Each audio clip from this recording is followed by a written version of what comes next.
Hello guys. तो आज हम बात करेंगे पैटर्न नंबर 3 के ऊपर। हमने लास्ट वीडियो में आपको पैटर्न नंबर 2 के बारे में बताया था और यहाँ पे वो लास्ट वीडियो की रिकॉर्डिंग्स है जो पैटर्न नंबर 2 में हमने डिस्कस किया था। और हमारे पास जो प्रोग्राम्स थे जिसको मैंने रिजॉल्व किया था ABCD फिर space then after small ABC. तो इस तरह से कैपिटल स्मॉल मिक्स था और मैंने इसको बताया था कि जब आप इसे सॉल्व करोगे तो सॉल्व करने से पहले आपको एक नंबर वाले पैटर्न पे अज्यूम करना पड़ेगा, देन आफ्टर रिजॉल्व होगा। आज मैं डिस्कस करूंगा पैटर्न नंबर 3 पे। तो मैंने सारे क्वेश्चन को कन्वर्ट कर रखा है पैटर्न नंबर 3 में, आप देख सकते हो। तो पैटर्न नंबर 3 का जो बेस होता है वो हमारा पैटर्न नंबर 2 ही है। तो अगर आपने पैटर्न नंबर 2 पैटर्न नंबर 1 अगर आप बना रखे हो तो पैटर्न नंबर 3 आपके लिए बहुत ही आसान होगा, क्योंकि आप देख सकते हो पैटर्न नंबर जो 3 मैंने यहाँ पे डिस्कस किया है, मैंने सभी क्वेश्चन को रिजॉल्व किया है पैटर्न नंबर 3 में। सेम क्वेश्चन जो पैटर्न नंबर 1 में थे। और यहाँ पे आपका जो क्वेश्चन है उसको जो गाइस जरा एक बार ध्यान से देखिएगा। 1 1 2 1 2 3 एंड 1 2 3 4 यही हमारे क्वेश्चन थे। और इसी क्वेश्चन को मैंने कन्वर्ट किया है पैटर्न नंबर 3 के अंदर। तो आपको करना क्या है, पैटर्न नंबर 1 को पैटर्न नंबर 3 में कन्वर्ट करना है। किस तरह से, मैंने आपको सामने डिस्प्ले कर रखा है सारे क्वेश्चन को जो मैंने पैटर्न नंबर 1 में आपसे डिस्कस किया था। करना क्या था, क्वेश्चन जो भी लास्ट स्टेटमेंट था, तो हमारा ये लाइन नंबर 4 था, रो नंबर 4। तो रो नंबर 3 के एलिमेंट्स को मैंने रो नंबर 5 में पास किया, रो नंबर 2 के एलिमेंट्स को रो नंबर 6 में पास किया, रो नंबर 1 के एलिमेंट को रो नंबर 7 में कन्वर्ट कर दिया। तो आपका सारे पैटर्न्स लेवल 1 आपका लेवल 3 में कन्वर्ट हो चुका है। तो आज मैं पैटर्न लेवल 3 को कन्वर्ट करना सिखाऊंगा, किस तरह से प्रोग्राम में डिटेल स्टडी करेंगे। तो मैं कोई एक पिक कर लेता हूँ। सपोज करो मैं आपके लिए थोड़ा सा लेकर चलता हूँ। लाइक यही क्वेश्चन को लेते हैं, 1 2 1 3 2 1 एंड 4 3 2 1। ये वाला क्वेश्चन मैं पिक करता हूँ गाइस। तो आज हम चलते हैं पैटर्न नंबर 3 की तरफ। और ये सारे डिस्कशन मैंने किया था, अगेन एक बार मैं फिर से रिकॉल करूंगा इन सभी को। तो सारे डिटेल्स को मैं हटा देता हूँ, एक बार फिर से हम फ्रेश डिटेल सारा कन्वर्ट आपको करके दिखाएंगे। ओके, तो हमारे पास क्वेश्चन है 1, स्पेस कवर नहीं करना है, 1 2 1 एंड 3 2 1 4 3 2 1 हमारे पास ये क्वेश्चन है। और इसी क्वेश्चन को हम आगे कैरी ऑन करेंगे। तो 3 2 1 2 1 एंड 1 ये गाइज हमारे पास क्वेश्चन है। इस क्वेश्चन का सॉल्यूशन, तो पहले आपको पैटर्न नंबर 1 में इसे कन्वर्ट कर रखा है मैंने। तो आपको ये देखने में लग रहा है कि पैटर्न नंबर 1 का एक्चुअली दो क्वेश्चन है, एक ये अपर हाफ कह सकते हो और ये एक लोअर हाफ कह सकते हो। तो मैंने पैटर्न नंबर 1 चूंकि बता रखा है तो आप ये कह सकते हो कि ये टोटल 4 लूप में प्रोग्राम बन सकता है। अपर हाफ जो है वो 2 लूप में बनेगा, सेकंड जो लोअर हाफ है वो भी आपका 2 लूप में डिस्कस किया जाएगा। तो हम इस तरह से 2-2 लूप में ब्रेक करके और इसे हम कंसीडर कर सकते हैं। ओके, बट हमारा जो टारगेट है वो टारगेट ये है कि आपको 2 लूप में कंडक्ट करना है। तो आपको सारे प्रोग्राम्स को मैं आपको 2 लूप में कंडक्ट करूंगा। सबसे पहले हम इस 4 लूप में कंडक्ट करते हैं, फिर हम इसे वापस 2 लूप में लेकर आएंगे। आइए, तो हम सबसे पहले बात करते हैं कि इस प्रोग्राम को हम 4 लूप में कैसे कन्वर्ट करते हैं। तो सिंपल है गाइज, आपको पैटर्न 1 का 2 क्वेश्चन एक साथ हैंडल करना है, राइट। तो मैं इसका नाम देता हूं फर्स्ट हाफ और इसका मैं नाम दूंगा सेकंड हाफ। आइए प्रोग्राम को डील करते हैं। सबसे पहले मैं आपको याद होगा रो कॉलम निकालना सिखाते थे। तो पहले आपको रो कैलकुलेट करना है, फिर कॉलम कैलकुलेट करना है। चलिए कैलकुलेट कर लेते हैं। ये हमारा है फर्स्ट हाफ एंड मैं इसके नीचे डिस्कस करूंगा सेकेंड हाफ को। तो हमारे पास क्या क्या रिक्वायरमेंट है, हमें रिक्वायरमेंट है रो का। और हमारे पास टोटल, अगर मैं फर्स्ट हाफ की बात करूं तो फर्स्ट हाफ में हमारे पास ये 4 रो हैं। So the total number of row is 4। Okay, and अगर मैं बात करता हूं कॉलम का, तो कॉलम हमारे नंबर को रिप्रेजेंट करता है, वो हमारे नंबर को कैलकुलेशन में आपको इजियर होगा। चलिए, और मैंने आपको स्टार्टिंग एंडिंग भी कंडक्ट करने के लिए कहा था। तो ये हमारा स्टार्टिंग पॉइंट है, ये स्टार्टिंग पॉइंट है और इसे हम एंडिंग पॉइंट कंसीडर कर लेते हैं और एक अपडेशन लेते हैं, जैसा कि मैंने आपको लास्ट सारे वीडियोस में मैंने आपको निकाल रखा है। तो याद कीजिए एक बार रूल्स कैलकुलेशन का, मैंने कहा था कि रो को कैलकुलेशन में स्टार्टिंग पॉइंट सबसे फर्स्ट रो होगा, एंडिंग पॉइंट सबसे लास्ट रो होगा। सबसे पहले उसे डिस्कवर किया जाएगा जिसके पास नंबर ऑफ एलिमेंट कम हो, राइट? तो हमारे पास स्टार्टिंग पॉइंट में सबसे कम नंबर ऑफ एलिमेंट है, तो मैं इस स्टार्टिंग पॉइंट 1 कंसीडर कर सकता हूँ। एंडिंग पॉइंट के रूप में आइदर वी चूज 1 और वी चूज 4। चलिए मैं इसे 4 कन्वर्ट कर लेता हूँ, 1 एंड 4। और अगर मैं कॉलम की बात करूं तो याद कीजिए कॉलम में मैंने आपको बताया था, एक चार्ट कैलकुलेट किया था जिसमें हर एक रो का स्टार्टिंग एलिमेंट और एंडिंग एलिमेंट को मैं राइट करता था। तो अगर आपने सारे मेरे वीडियोस देखे होंगे तो आपको आइडिया मिल चुका होगा कि ये स्टार्टिंग एंडिंग किस तरह से कैलकुलेट कराया जा सकता है। तो अब आप इजीली यहाँ से भी आप चेक कर सकते हो। देखिए सभी का एंडिंग पॉइंट क्या है, 1 1 1 और 1 यानी कांस्टेंट वैल्यू। आप कह सकते हो कि एंडिंग पॉइंट हमारा सभी का कांस्टेंट है 1 और स्टार्टिंग पॉइंट क्या है 1 2 3 4। दैट मींस डिपेंड ऑन रो। आपको मैंने बता रखा है कि एक अगर स्टार्टिंग पॉइंट कांस्टेंट हो जाएगा, कोई भी एक कांस्टेंट, स्टार्टिंग हो कांस्टेंट या एंडिंग हो, अगर कोई एक कांस्टेंट हो गया तो सेकंड डेफिनेटली हमारा रो के ऊपर ही डिपेंड करेगा। तो हमारा ये रो के ऊपर डिपेंड कर चुका है। और अगर मैं अपडेशन की बात करूं तो 1 से 4 जाने के लिए हमें क्या करना होगा, प्लस प्लस यूज करना होगा। और अगर मैं बात करूं कॉलम्स का तो R21 है ना, एक बार कैलकुलेट कर लेते हैं, 2 2 1 3 2 1 4 3 2 1। तो इसका मतलब ये जा रहा है निगेटिव साइन की तरफ। तो ये हमारा कैलकुलेशन था किसके लिए, फर्स्ट हाफ के लिए। तो इसी को मैं कॉपी पेस्ट कर लूंगा और सेकंड हाफ को भी हम कैलकुलेट कर लेते हैं, देखते हैं सेकंड हाफ हमारा क्या कहता है। तो this is my second half. And second half में गाइज हमारे पास रो थोड़ा एक कम हो जाएगा एक्चुअली। लाइन नंबर 6 टू 8 हमारे पास यही सिर्फ और सिर्फ 3 रो मेरे पास अवेलेबल है। तो मेरा रो एक कम हो रहा है, 3 मैं कंसीडर कर देता हूँ। एंड कॉलम तो नंबर ही है हमारा। चलिए कैलकुलेट कर लेते हैं। तो आप यहाँ देख सकते हो गाइज 3 2 1 2 1 और 1। तो एंडिंग पॉइंट ऑफ कोर्स सबसे पहले डिस्कवर किया जाएगा क्योंकि लेस एलिमेंट हमारा एंडिंग पॉइंट के पास है। तो मैं कैलकुलेट कर लेता हूँ ending point as a 1। Okay guys, ये 1 हो जाएगा। और स्टार्टिंग पॉइंट की डिस्कस करें तो या तो 1 या फिर 3। तो 1 तो हो नहीं सकता, सो इट मींस वो हमारा 3 होगा। तो 3 2 1 चलेगा। तो ये आपकी जो अपडेशन होगा ये माइनस माइनस की तरफ चला जाएगा। एंड अगर मैं बात करूं कॉलम का तो कॉलम मेरे ख्याल से सेम टू है ना, चेक कर लेते हैं एक बार। Ending point 1 1 1। तो दैट मींस एंडिंग पॉइंट मेरा कांस्टेंट है और एक अगर कांस्टेंट हो गया तो सेकंड हमारा रो पे डिपेंड करेगा। सो गाइज ये दोनों का दोनों हमारा सेम टू सेम, कॉलम दोनों के अंदर सेम टू सेम है, सिर्फ जो भी चेंजेस है वो रो के अंदर चेंजेस है गाइस। तो यानी अगर मैं इसको दो लूप में बनाऊं तो दो लूप में मुझे क्या चेंज करना होगा, कॉलम तो चूंकि दोनों का सेम टू सेम है, बस मुझे रो पे काम करना होगा, जस्ट रो पे काम करना होगा, टास्क कंप्लीट। तो चलिए मैं पहले फोर लूप में इसे मैंने जो कैलकुलेट किया है इसका प्रोग्राम मैं फोर लूप में कंडक्ट करता हूँ, फिर हम इसे वापिस दो लूप में लेकर आएंगे। तो एक काम करते हैं, एंटर द नंबर। चलो ये तो कैलकुलेट कर लेंगे, बट ये जो कॉन्सेप्ट है ना, इस कॉन्सेप्ट को मैं एक मेथड में लेकर चलूंगा, इसलिए क्योंकि हमारे पास जो प्रोग्राम्स हैं वो दो लूप में भी बनाए जा सकते हैं और चार लूप में भी बनाए जा सकते हैं। तो एक मेथड बनाते हैं, मेथड से कॉल करना है ना हमारे लिए आसान हो जाएगा। तो मैं एक मेथड बना लेता हूँ, मेथड का नाम लेते हैं प्रिंट फोर लूप। हमारा जो ये प्रोग्राम है वो फोर लूप से भी बन सकता है और इसके अंदर हम n को पास कर लेते हैं क्योंकि ये हमारा टोटल नंबर ऑफ लेंथ बता रहा है। और मैं यहाँ पे एक मेथड बना लेता हूँ। चूंकि देखो गाइज मैंने ना कोई ऑब्जेक्ट नहीं बनाया इस क्लास का, तो डायरेक्टली हम स्टैटिक टाइप लगाकर इसे कॉल कर लेंगे। स्टैटिक वॉइड और मेथड का नाम हमने जो भी रखा था प्रिंट फोर लूप से, और इसके अंदर हमने n को गेट कर लिया। अब मैं यहाँ पे वो अपना लूप लेकर आ जाता हूँ वापिस और इसको मैं अप्लाई कर लेता हूँ। तो हमारा स्टार्टिंग पॉइंट क्या है 1 to 4।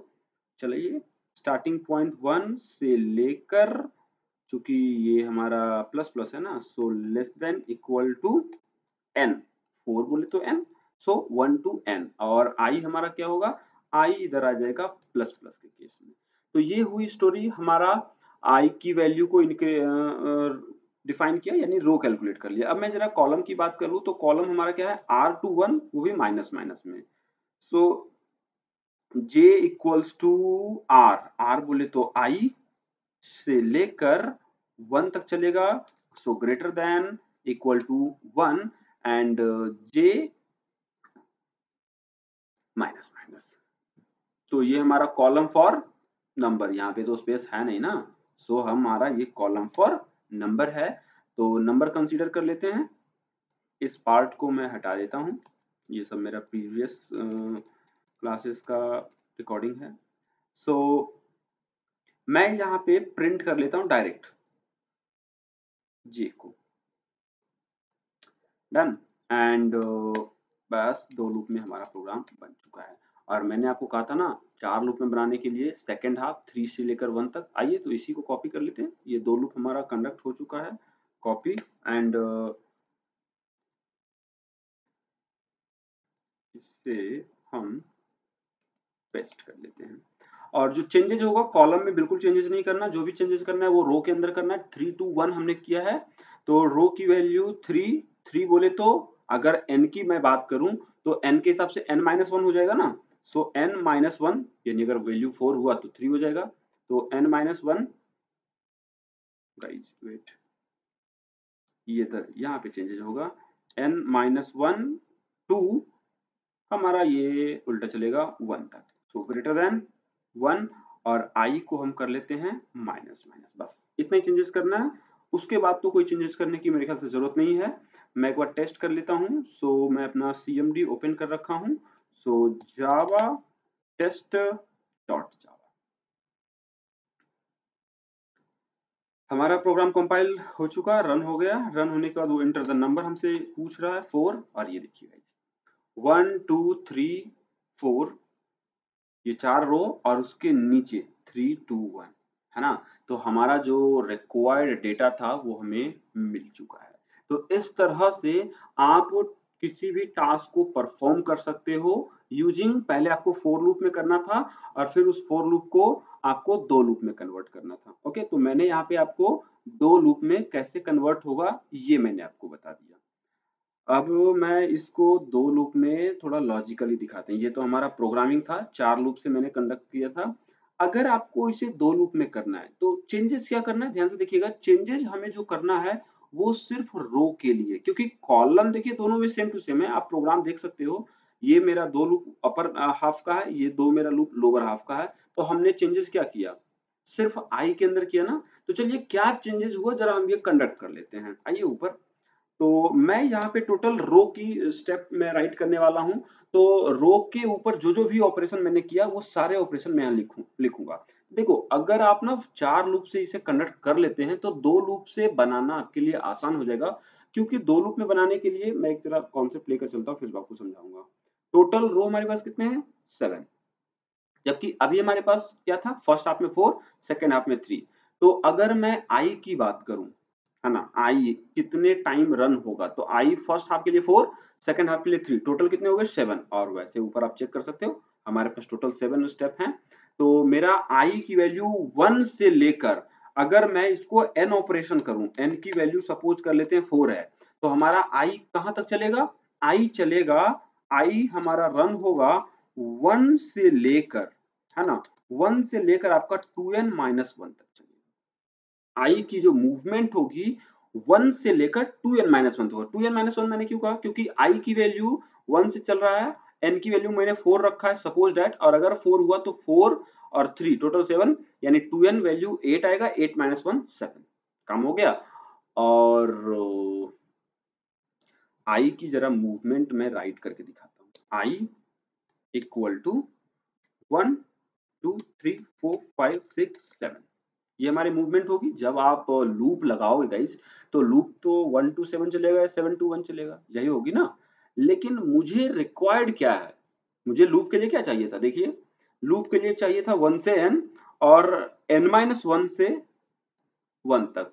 जरा इसको मैं यहां से समझाऊं तो 1 to 4 और 3 to 1। तो रिक्वायरमेंट मेरे क्या है वो मैं नीचे डिनोट करके लिख देता हूँ, ठीक है, ताकि आपको कैलकुलेट करना आसान हो, है ना। तो मैं काम करता हूँ, एक आर नाम का वेरिएबल लेते हैं, आर नाम का एक इनिशियल एक वेरिएबल लेते हैं, रिक्वायरमेंट ऑफ आई जिसे हम कर रहे हैं कि हमें रिक्वायरमेंट क्या है। एक्चुअली आई की जो फ्लो है वो है 1 2 3 4 5 6 7, ऐसा मेरे को नहीं चाहिए। मेरे को चाहिए क्या, मेरे को जो चाहिए मैं यहाँ पे लिख रहा हूँ, देखिएगा, आर आई इक्वल टू, हमें चाहिए पहले हाफ के लिए तो 1 2 4 है, 1 2 3 4, लेकिन सेकेंड हाफ में क्या हो रहा था, 3 2 1। तो आप अपडेशन को जरा यहाँ पे मेंशन कीजिए, फर्स्ट हाफ में प्लस प्लस हो रहा था और सेकेंड हाफ की बात करूं तो माइनस माइनस हो रहा है। एक कंडीशन जनरेट हो रहा है गाइस, अगर मेरा आई की वैल्यू 4 से ग्रेटर हुआ, अगर 4 से पहले है तो इंक्रीमेंट हो रहा 1 2 3 4, लेकिन अगर 4 से ग्रेटर हुआ तो ये डिक्रीमेंट करना शुरू कर गया, है ना। और डिक्रीमेंट का स्टेप क्या है, 3 2 1, यानी एक नंबर का इंक्रीमेंट और एक नंबर का डिक्रीमेंट। तो ये तो बात तय हो गई कि एक नंबर का इंक्रीमेंट है, एक नंबर का डिक्रीमेंट है, बीच में कंडीशन लगेगा, अगर आई की वैल्यू 4 से ग्रेटर हुआ तो हमारा डिक्रीमेंट होगा, उसके पहले नहीं होनी चाहिए। तो सवाल यह है आर आई स्टार्ट कहां से किया जाए। आर आई हमें चाहिए प्लस प्लस होने के बाद, फर्स्ट इटरेशन में प्लस प्लस होने के बाद 1 चाहिए, इसका मतलब प्लस प्लस होने के बाद 1 चाहिए ना, यानी आर आई कहां से स्टार्ट होगा, नो डाउट 0 से स्टार्ट होगा, तभी तो प्लस प्लस करके 1 मिलेगा। तो देखो आर आई कहां से स्टार्ट होगा ये डिपेंड करता है हमारे प्रोग्राम्स के ऊपर, तो जैसा आपका प्रोग्राम्स होगा उसके अकॉर्डिंग ये मूव करेगा, ठीक है। तो ये बात आप बिल्कुल ध्यान रखिएगा कि हमारा आर आई कहां से स्टार्ट हो रहा है, और ये सिंपली आप समझ सकते हो, आई की वैल्यू जो मैंने कंसीडर किया है 1 1 2 3 4 इंक्रीमेंट ऑर्डर में जा रहा है, प्लस प्लस हो रहा है यानी वो हमारा इंक्रीमेंट ऑर्डर में जाएगा, और माइनस माइनस हो रहा है यानी वो डिक्रीमेंट ऑर्डर में जाएगा। तो इनिशियल वैल्यू क्या है 1, इनिशियल वैल्यू हमारा क्या है 1, इसका मतलब आर आई की वैल्यू 0 होना पड़ेगा, क्यों, प्लस प्लस होकर मुझे 1 चाहिए, इसका मतलब जब 0 होगा तभी तो प्लस प्लस होकर मुझे 1 मिलेगा ना। तो आर आई की वैल्यू क्या हो गया, राइट, 0। क्लियर। आइए अब मैं इसको प्रोग्राम में यूटिलाइज करता हूँ। गाइस देखो दो लूप में हो चुका है, एक लूप ये रहा हमारा, आई की वैल्यू 1 से लेकर 2n-1 तक का कंडीशन बीच में अप्लाई करेंगे, आर आई यूज करेंगे, ये रो कैलकुलेशन है, कॉलम तो एज इट इज है ना, तो कॉलम तो चेंज करने की जरूरत ही नहीं है, तो जो भी चेंजेस करना है वो सिर्फ रो के ऊपर करना है। आइए प्रोग्राम में मैं एक मेथड बना लेता हूँ, प्रिंट फोर लूप की जगह ना मैं इसको टू लूप कर लेता हूँ, ये दो लूप में कन्वर्ट होगा और वो हमारा फोर लूप में था। डेटा तो मैं सेम पास करूंगा ना एन, और एक काम कर लेते हैं थोड़ा सा बेटर अंडरस्टैंडिंग के लिए ना, यहाँ एक मैसेज जनरेट कर लेते हैं ताकि आपको ना दोनों के बीच में डिफरेंसेस दिख सके। तो system dot out dot print ln, और मैं यहाँ पे लिख देता हूँ यूजिंग फोर लूप। हमारा यहाँ जो बनाया गया था तो फोर लूप के थ्रू बनाया गया था ना, सो यूजिंग फोर लूप हमने इधर मैसेज प्रिंट कर दिया। और एक काम करते हैं, इसी फोर लूप वाले प्रोग्राम को उठाकर कॉपी कर लेते हैं और नीचे पास कर लेते हैं, यस, फोर लूप की जगह टू लूप कर लेते हैं, to loop using to loop. और देखिएगा दो लूप के लिए मुझे क्या चाहिए था, आर आई, और लूप जो चलेगी वो चलेगा 2n माइनस 1 तक, है ना, 2n माइनस 1 तक चलेगा। लेकिन एक चीज ध्यान रखिएगा, अगर आप 2n माइनस 1 तक चला रहे हैं तो इक्वल टू लगा हुआ, अगर आप इक्वल टू हटाते हैं तो सिंपली आप 2n लिख सकते हैं, क्योंकि जैसे ही n की वैल्यू 4 अगर है तो 4 2 जा 8 आएगा, 8 के इक्वल आएगा, कंडीशन ऑटोमेटिक फॉल्स हो जाएगा। तो अगर आप इक्वल टू लिखते हैं तो 2n माइनस 1 लिखना पड़ेगा, और अगर आप इक्वल टू नहीं लिखते हैं तो डायरेक्टली 2n लिखकर आप काम कर सकते हैं।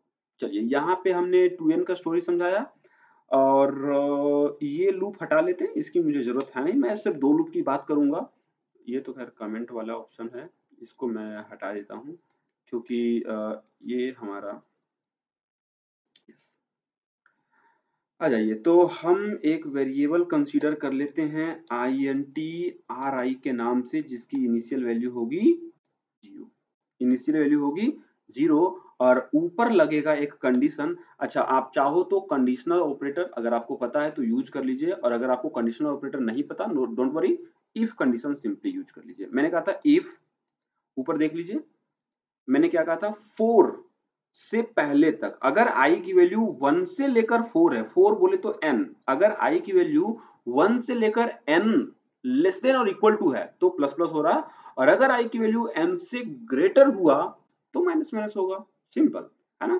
तो यहाँ पे मैं क्या करने वाला हूँ, हमारा जो डेटा है ये रहा, where is going condition i is less than equal to n। अगर less than equal to n है तो हमारा i क्या करेगा, i ri, राइट, ri हो जाएगा प्लस प्लस, और नहीं तो एल्स पार्ट लगाइए, एल्स पार्ट में हमारा ri हो जाएगा माइनस माइनस। तो गाइज दोनों काम यहीं पे हो गया। प्रॉब्लम सिर्फ ri का था ना, बोले तो रो का प्रॉब्लम था, रो पहले 1 से 4 चल रहा था, फिर 3 to 1 चल रहा था, मैंने उसको एक ही लाइन में यहाँ पे सॉल्व कर दिया, प्रॉब्लम समाप्त, है ना। हमारा जो प्रॉब्लम था वो प्रॉब्लम पूरी तरह से रिजॉल्व हो चुका है। मैं इसको सेव कर लेता हूँ और इसे एक बार टेस्ट कर लेते हैं मेरा काम हुआ या नहीं हुआ। ओके ओके, मैंने क्लोज नहीं किया, so let's close over there, yes.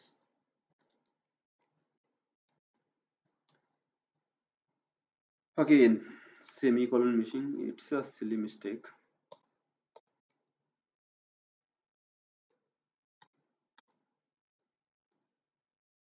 Yes. Enter number, suppose that मैंने 4 पास किया, तो देखिएगा फोर लूप के थ्रू भी आ चुका है, और नीचे little bit mistake, yes, little bit mistake. तो मिस्टेक क्या हुआ, हमने तो अपनी सारी कैलकुलेशन सही रखी, यानी कुछ ना कुछ तो गड़बड़ हुआ है, राइट।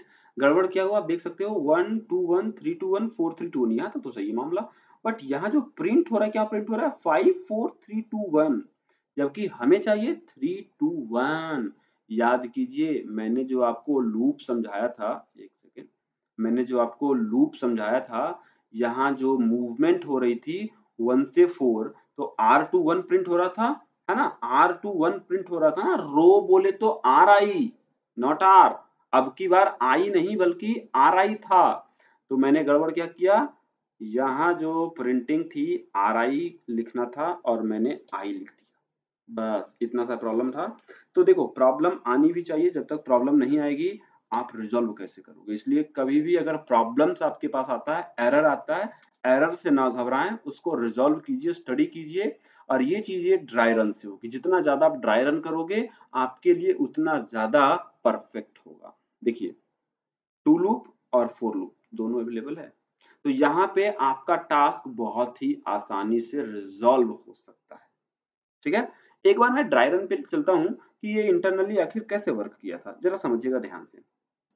मैं आई ले लेता हूँ वेरिएबल, है ना, एंड आई की इनिशियल वैल्यू क्या आएगी, यहाँ पे देख लीजिएगा, एन की वैल्यू है, तो एन भी कंसीडर कर लेते हैं, सारे वेरिएबल को मैं यहाँ पे अप्लाई कराता हूँ।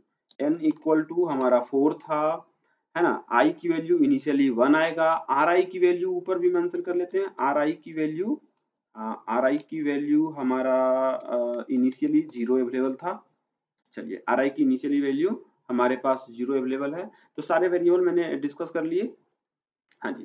तो आई की वैल्यू चेक करते हैं, यहाँ से आई की value 1 is less then 1 is less then 2n minus 2n, बोले तो 8 से तो 1 छोटा है ना, वेरी गुड।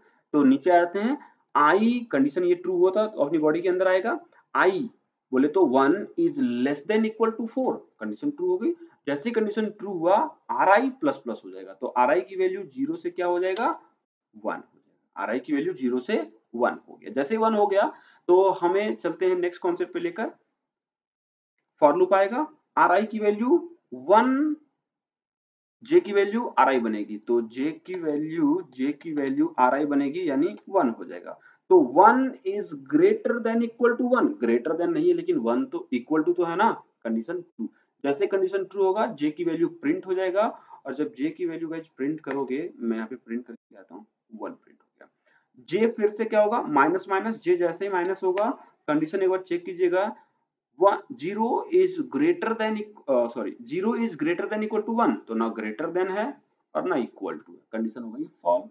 फिर आएगा क्या, कर्सर नेक्स्ट लाइन पे जाएगा, ये आ गया नेक्स्ट लाइन। नेक्स्ट लाइन आते ही आई की वैल्यू इंक्रीज हो जाएगा, आई की वैल्यू प्लस प्लस होकर हो जाएगा 2, तो आई की वैल्यू को कर लीजिए 2। जैसे आई की वैल्यू 2 हुआ, कंडीशन चेक कीजिएगा 2 is less than equal to 8, of course less than है, तो यहाँ पे आई की वैल्यू को फिर से रीचेक करो, 2 is less than equal to 4, मेरा ट्रू मिला। आर आई की वैल्यू एक बार इंक्रीज हो गया और आर आई की वैल्यू 1 से हो गया 2, ठीक है, यहाँ तक तो काम कर रहा है। तो 2 जब हो गया तो कंडीशन हमारा जे का चलेगा, जे की वैल्यू रीअसाइन होगा, जे की वैल्यू हो जाएगा 2 और 2 से लेकर 1 तक चलेगा, इसका मतलब क्या होगा 2 1, ठीक है। फिर जब आई की वैल्यू जब 3 आएगा तो हमारा आर आई की वैल्यू भी 3 होगा, आई की वैल्यू जब 3 होगा तो आर आई की वैल्यू भी 3 हो जाएगा, और उस टर्म में जे की वैल्यू जो चलेगा 3 2 1 चलेगा, है ना, यहाँ तक तो ठीक है। 4 तक हमारा सही सलामत चलेगा, है ना, 4 तक का मामला हमारा ठीक ठाक है, ये हमारा 4 आ रहा है, और ये 4 के लिए 4 3 2 1 चलेगा। हाँ, प्रॉब्लम आगे वाला जरा देख लेते हैं, ये फर्स्ट हाफ तो आ गया। सेकंड हाफ की बात करें, अगर आई की वैल्यू इन केस 5 हुई, अब कंडीशन से कीजिए 5 is less then 8, condition true है मेरा, 5 इज लेस देन 4, कंडीशन हो गई फॉल्स। जैसे कंडीशन फॉल्स हो गया, एल्स पार्ट एक्टिवेट होगा और आर आई हो जाएगा माइनस माइनस, और माइनस माइनस होने का मतलब क्या, आर आई 4 था, 4 से क्या हो गया 3 डिक्रीज कर गया, यही मेरा रिक्वायरमेंट था, 3 कर गया। अब क्या, ये 3 से लेकर 1 की तरफ चलेगा, तो जब 3 से लेकर 1 की तरफ चलेगा तो हमारा जो आउटपुट है वो किस तरह से दिखेगा, 3 2 1 आ रहा है। नेक्स्ट फिर एक माइनस माइनस होगा तो 3 से हो जाएगा 2 2 1, और फिर जब माइनस होगा तो 2 से हो जाएगा 1, यानी 1 रिजल्ट आ जाएगा। तो ये हमारा एक्सपेक्टेड आउटपुट था जो मैंने यहाँ पे आपको लाकर दिखाया। तो गाइज ये जो मैंने पैटर्न लेवल 3 समझाया ये काफी आसान है, अगर आपने पैटर्न लेवल 2 और 1 को कर रखे हो तो। पैटर्न लेवल 3 जो है पैटर्न लेवल 1 के ऊपर ही डिपेंडेंट है, क्योंकि इसमें जो प्रोग्राम्स थे, मैं प्रोग्राम्स को एक बार दिखाना चाहूंगा, ये क्वेश्चन है ना, ये क्वेश्चन ऑलरेडी मैंने आपको सोल्व करा रखे थे, और ये नीचे का भी पार्ट मैंने सोल्व करा रखा है। तो जब आप पैटर्न नंबर 1 बना रखे होगे ना, तो पैटर्न नंबर 3 का जो फोर लूप स्टेप है वो तो आपके लिए काफी सिंपल सिंपल हो जाएगा, इजीली से वो गेट कर लोगे। हाँ, जो प्रॉब्लम्स होगी वो होगा इस फोर लूप को दो लूप में कैसे कन्वर्ट किया जाए। गाइस उसके लिए ध्यान रखिएगा, फर्स्ट हाफ का जो रो पार्ट है और सेकेंड हाफ का जो रो पार्ट है, दोनों को एक साथ लिख दीजिए, नाम दे दो आई आर आई, दोनों को एक साथ लिख दो, बस आपको खुद ही रिजल्ट मिल जाएगा। क्यों, क्योंकि फर्स्ट हाफ का जो भी अपडेशन होगा वो उसके नीचे लिखा जाएगा, सेकंड हाफ का जो अपडेशन होगा उसके नीचे लिखा जाएगा, तो प्रॉब्लम रिजॉल्व हो जाएगा ना। तो इस तरह से आप इसको रिजॉल्व कीजिए। जैसे एक एग्जांपल मैं आपको देता हूं, ये देखो, ये 4 वाला जो ऑप्शन है ना, 4 3 4 2 3 4 1 2 3 4, तो यहाँ पे स्टार्टिंग पॉइंट आपका 4 है, एंडिंग पॉइंट 1 है, ओके। और यहाँ अगर मैं पूरे लूप को लेकर चलूं तो 4 से लेकर 4 तक वापिस लेकर आ रहा है ना, तो यहाँ पे डेटा चेंज हो सकता है, क्योंकि इनिशियल वैल्यू 4 है, फिर 3 है, फिर 2 है, फिर 1 है, फिर 2 3 4 आएगा, है ना। हमारा इंक्रीमेंट 1 2 3 4 था, नो प्रॉब्लम, बट यहाँ पे 4 3 2 1 है, मतलब 4 3 2 1 है, तो फर्स्ट हाफ में डिक्रीमेंट हो रहा है, तो फर्स्ट हाफ में डिक्रीमेंट हो रहा है और इनिशियल वैल्यू मेरा 4 है, मतलब आर आई 5 होगा, तभी तो डिक्रीज होकर 4 मिलेगा ना, तो इस बात को ध्यान रखिएगा। दूसरी बात कि आपकी जो अपडेशन है, रो का मैं बताऊं, रो की बात मैं करूं तो 4 3 2 1, पहले हाफ में माइनस माइनस किया, फिर 2 3 4, सेकंड हाफ में प्लस प्लस आ रहा है, समझ गए। तो यहाँ जो स्टार्टिंग एंडिंग बनेगा ना, ये वाला पार्ट, ये चलेगा 4 3 2 1 2 3 4, और आई आर आई की वैल्यू हो जाएगी 5 से स्टार्ट, समझ गए। तो इस तरह से आप 1 बाई 1 रिजॉल्व कीजिए। आई होप आपको समझ में आ गया होगा वीडियो, अगर नहीं आया होगा तो एक बार रिवाइज कर लेना, क्योंकि ये कॉम्प्लेक्सिटी यहाँ पे आपको थोड़ा बहुत लग सकता है, इसलिए आपको इसको रिपीट करके भी आप चाहो तो देख लेना, क्योंकि यही हमारा सबसे मेन इंपॉर्टेंस है, किसी भी पैटर्न नंबर 3 के फोर लूप वाले पैटर्न को दो लूप में कन्वर्ट करना। और देखो, सबसे इंपॉर्टेंट पैटर्न पढ़ने का ना सबसे मेन आइडिया क्या है, लॉजिक को सीखना, और लॉजिक को सीखने का सबसे बेटर तरीका क्या है, प्रोग्राम को कम से कम लूप में बनाना। जब तक आप कम से कम लूप में बनाना नहीं सीखोगे, तब तक आप अपने प्रोग्राम को रिजॉल्व नहीं कर सकते। और जब आप आगे पढ़ोगे जावा में एरे स्ट्रिंग, उसका मैं आपको वीडियो बनाऊँगा। जनरली मैं प्रैक्टिकल वीडियो बनाऊँगा आपके लिए, ताकि आपको प्रॉब्लम्स ना हो। देखो थ्योरी तो आपको कहीं भी मिल जाएगा, है ना? प्रैक्टिकली समझना सबसे इम्पोर्टेंट होता है। तो मेरा कोशिश रहेगा कि आप लोग के लिए मैं प्रैक्टिकल वीडियोज़ एरे स्ट्रिंग का भी बनाऊँ। तो जब मैं उसमें बनाऊँगा तो आप देखना सारा प्रैक्टिकल होगा, तो ये चीज़ें ना आपको हेल्प करेगी, क्योंकि आप यहाँ पे कोड ऑप्टिमाइज़ेशन सीख रहे हो, आप यहाँ पे मिनिमम से मिनिमम लूप में मैक्सिमम टास्क परफॉर्म करना सीखोगे, है ना? तो आपको ये हेल्प करेगा। और सबसे इम्पोर्टेंट आपके लिए मैं यही कहूँगा कि आप अपने प्रोग्राम को 2 लूप में ज़रूर बनाना सीखें। 4 लूप में बनाना आसान है। मैं नेक्स्ट वीडियो आपको लेकर आऊँगा पैटर्न नंबर 4 का, उसमें देखना 6-6 लूप भी लगेंगे, और उसके आगे की बात करूँ तो 8-8 लूप भी लग सकते हैं। तो आपको मेरा टारगेट होगा कि 2 लूप में कैसे बनाया जाए, और अगर आप ये चीज़ सीख लेते हो कि कोई भी प्रोग्राम को 2 लूप में कैसे बना रहे हैं पैटर्न के अंदर, है ना? कोई भी आपका पैटर्न, जैसे यहाँ पे मेरे सामने बहुत सारे पैटर्न्स हैं, मैंने आपको कई सारे सॉल्व भी करके दिखाए हैं। तो चाहे कोई भी पैटर्न हो, सभी को आप ईज़िली गेट करते हैं। तो आप ना इसका स्क्रीनशॉट ले लेना और आप नीचे ये लिख लो, मैंने सभी को कंडक्ट कर रखे हैं, तो आप सभी को इस तरह से रिज़ॉल्व कीजिए और इस पैटर्न को सॉल्व कीजिए। अगर आपको कुछ डाउट आता है, कुछ कन्फ्यूज़न आता है, आप हमसे शेयर कीजिए, आप मैसेज कीजिए, मैं आपको इसका रिज़ॉल्यूशन दूँगा। मिलते हैं गाइस अगले वीडियो में, जो हमारा लेकर आ जाएगा पैटर्न नंबर 4 की तरफ। Okay, bye.